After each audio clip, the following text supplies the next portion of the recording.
I'm Donna Coker, and I teach Substantive Criminal Law. I'll be teaching it as a first-year elective this year.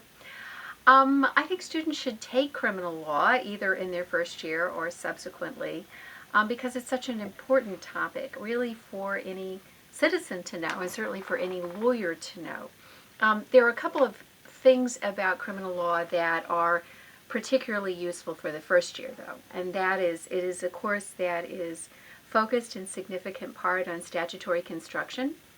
So most of your first year classes, if not all of them, are common law classes.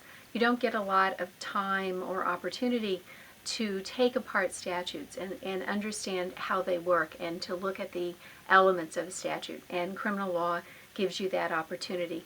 In fact, that's why the faculty voted to always offer criminal law as a first year elective. In addition to that, criminal law is really at the forefront of several important kinds of issues that any lawyer, whether you practice in the field or not, should be aware of. We have a mass incarceration problem in this country. We have more people incarcerated than really any other country in the world. At the same time, there are critics who say that the benefit, the good, if you will, of criminal protection, of criminal law protection, is not equally distributed. Some people get much more protection than do others. The course is, I suppose, what one would call a modified Socratic method. I'm a little bit uncertain about that. Certainly, I invite and encourage and demand a great deal of participation in class.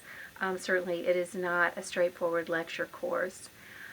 You will be evaluated with the use of a final exam as well as short quizzes throughout the course that allow you to be able to judge your own progress in the course. I love teaching criminal law. I think the stories are endlessly fascinating, sometimes heartbreaking, occasionally comical. The students are always interested. Criminal law stories sort of occupy so much of the popular imagination and are so significant sort of in our pop culture. I also love teaching first years. I love teaching students who are at the beginning of their career.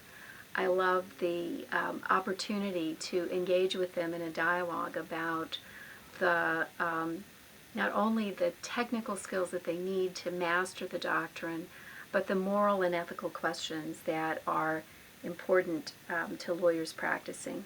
And I suppose probably the biggest thrill of all is, for me, is if at the end of the course a student comes to me and says, you know, Professor Coker, I never thought I'd be interested in practicing criminal law. But after I took your course, I've decided this is what I want to do with my life.